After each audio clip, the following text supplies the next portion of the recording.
banyak banget pelanggaran dari peraturan itu kan. Jadi ya mungkin bisa dibilang peraturan itu gagal. Dan jangan lupa juga dugaan pelanggaran itu juga sedang diinvestigasi sebagai kejahatan perang. Siapa tuh negara terbos? Mahal. Halo semuanya, Kembali lagi di podcast Warung Hukum. bersama tepuk tangan dulu deh. Kenalin, aku Cesya dan Mat. kali ini kita bakalan bahas topik yang seru-seru nih guys, karena teman-teman yang udah hadir di sini sebagai bintang tamu juga teman-teman yang kece-kece abis. Makanya kita kenalan dulu nggak sih, Mat? Betul. Dimulai dari mana nih, Mat? Mulai dari Mas pakai kacamata deh. Oke. Yang penting kacamata. Kenalin, nama aku Muhammad Roy Andika dengan akhiran NIM 114, bisa dipanggil Roy. Oke, halo Mas Roy. Halo, Mas. Kemudian Mbak yang cantik ini. Halo, nama aku Nabila Dinda Winarno, bisa dipanggil Dinda, akhiran NIM aku 009. Halo Mbak Indah. Wah, keren-keren nih.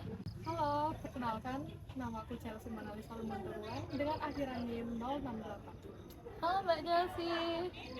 Kemudian Halo, aku Ardika Saputra dengan akhiran NIM 106. Halo Ardika. Ya. keren-keren kan tamu undangan kita. Jadi pasti topik pembahasan kita juga nggak kalah keren guys. Betul. Nah, kita mau bahas apa sih Mat kali ini? Nah, kita ini mau membahas tentang konvensi Jenewa. Betul. Apa itu konvensi Jenewa? Konvensi Jenewa itu yang disahkan pada tahun 1949 itu nggak sih? Betul, betul. Ya. Nah, tentang apa konvensi itu bisa dibuat itu? Aku nggak tahu sejarah. Oh, enggak tahu sih. Kalau menurut yang aku baca ya, Oke, kalau konvensi gimana? Jenewa itu terjadi karena ada peperangan, lalu korbannya itu dibiarkan seperti itu. Nah, kita akan masuk nih ke pembahasan yang lebih seru nih. Apakah konvensi Jenewa itu masih berlaku di masa sekarang ini? Ya Masih nggak? relevan atau Nah, tidak? masih Oke, relevan atau oke. tidak, betul. Nah, biar jelas nih teman-teman, kita ini ngomongin konvensi Jenewa, yang mana kita tahu konvensi Jenewa itu merupakan aturan internasional yang melindungi korban perang seperti tentara yang terluka, juga tawanan perang dan juga warga-warga sipil lainnya. Nah, tapi kalau dilihat-lihat pada masa sekarang ini, apakah menurut teman-teman yang kece-kece ini aturan itu masih benar-benar dilaksanakan dan dihormati? Nah, kalau menurut aku sih, aku langsung jawab aja ya. Ya, Enggak. Itu masih relevan, mungkin bisa relevan, tapi pada kenyataannya kan sekarang banyak banget pelanggaran dari peraturan itu kan. betul. Jadi ya mungkin bisa dibilang peraturan itu gagal. Gagal. Oke. Kalau menurutku nih ya, jangan langsung diputuskan peraturan tersebut gagal, karena ada yang namanya tidak dilanggar sama dilanggar. Wah, berarti ini ada dua ya teman-teman, sudah mulai terlihat jelas. Panas nih Mas. Panas nih, ada yang pro, ada yang kontra. Kebalik. Oh, kebalik. Yang kontra, Ada yang kontra, ada yang pro. pro. Nah, Kebalik lagi. Ada yang kontra, ada yang pro. Asal Astaga. ini puasa ini ya. Mulai panas nih. Kita mulai aja langsung Nah, Mat. langsung. Kalau boleh nih kita ambil contoh konkret supaya nggak cuman teori belaka nih guys. Nah, aku mau ambil satu konflik di tahun 2022 yang terjadi antara Rusia dan juga Ukraina pada saat itu, Mat. Betul. Nah, pada konflik itu banyak banget laporan serangan ke infrastruktur seperti rumah sakit, terus juga seperti apartemen dan listrik dan lain sebagainya. Nah, kalau kita lihat dari konvensi Jenewa yang poin keempat, warga sipil itu seharusnya dilindungi, guys. So, gimana nih menurut kalian? Nah, menurut aku tuh jadi bukti ya kalau hukum internasional tuh lemah.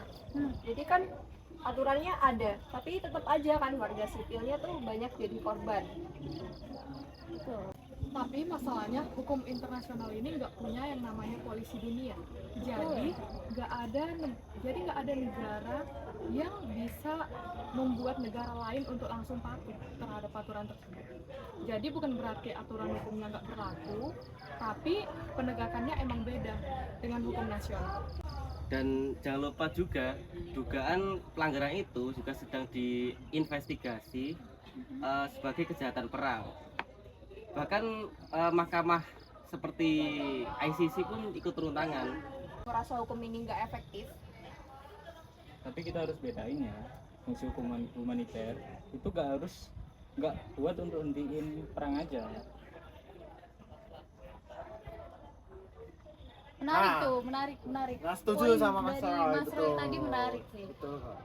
Kalau menurut aku ya benar, memang itu tidak menghentikan perang, tetapi Betul. hanya membatasi perang agar apa? Perangnya itu tidak brutal. Ya, ibarat kata di game itu tetap ada rules-nya ya. Nah, Jadi aturan ini sebagai aturan main perangnya lah gitu.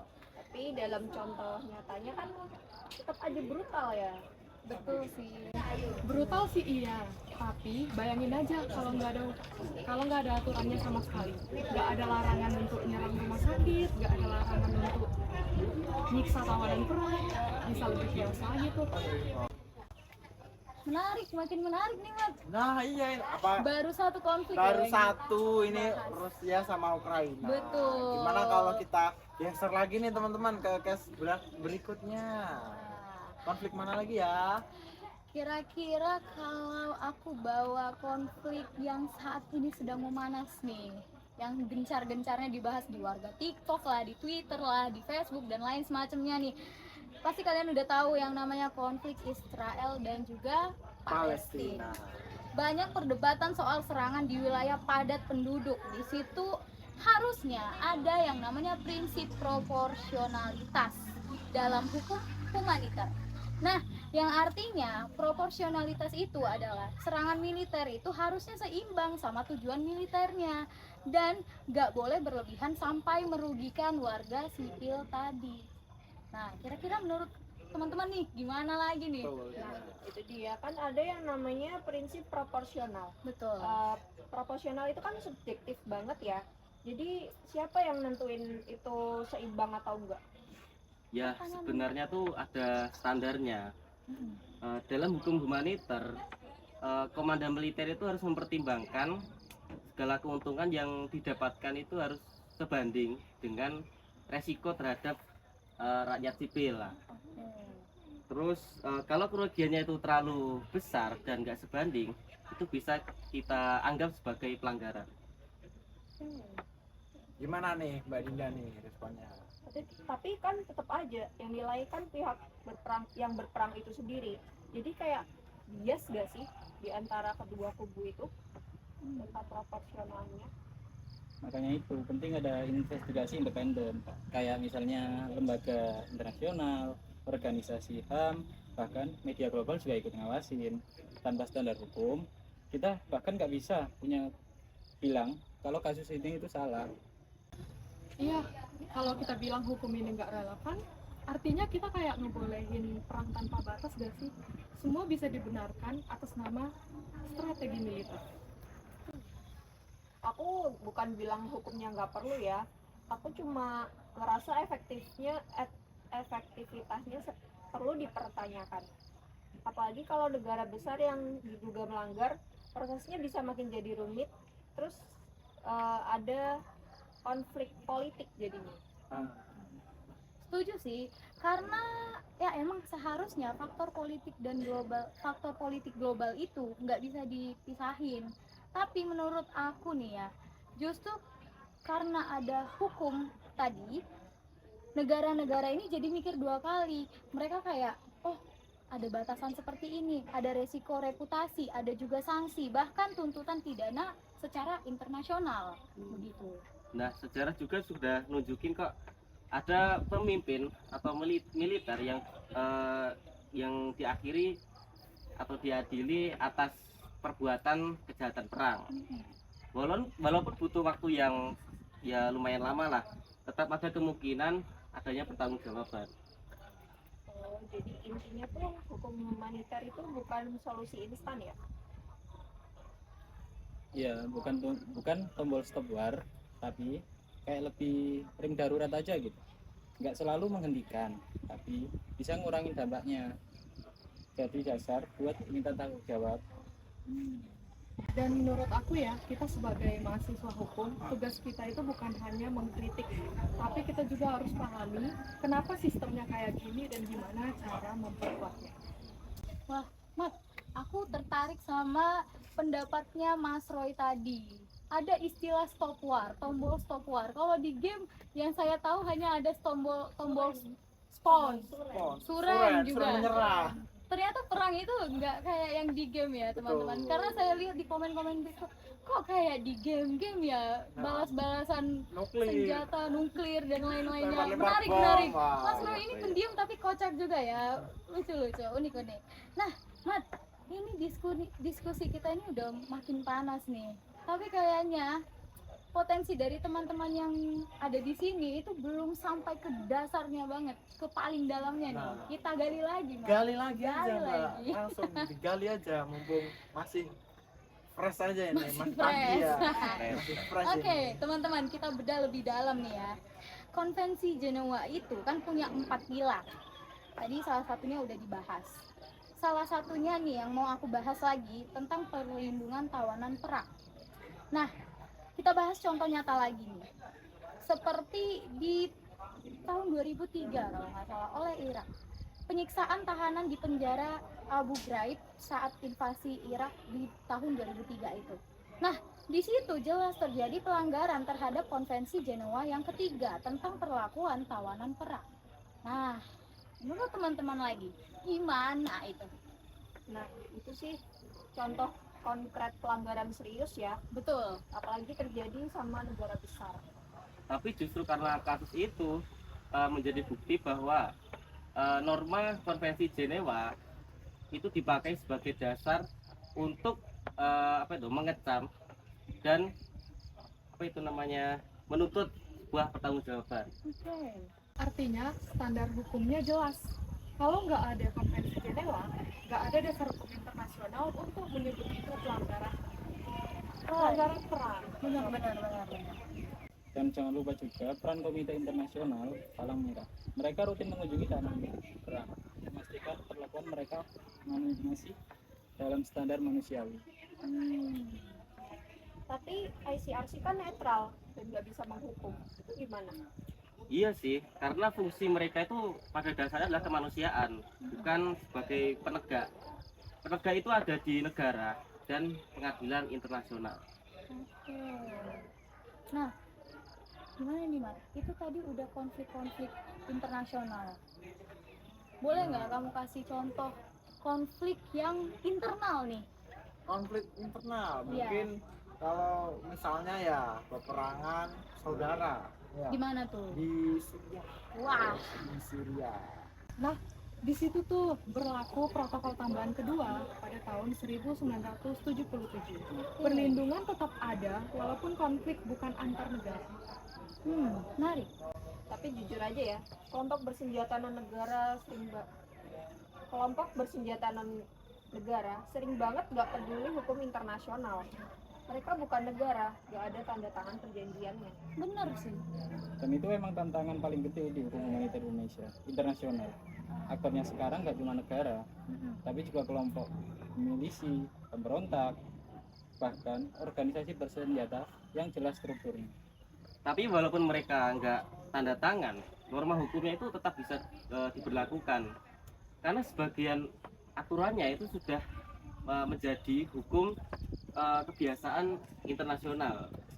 Jadi pastinya tetap mengikat. Karena oh iya, pada dasarnya hukum kebiasaan itu tetap berlaku dan diakui oleh masyarakat di tempat itu. Oh ya, I see.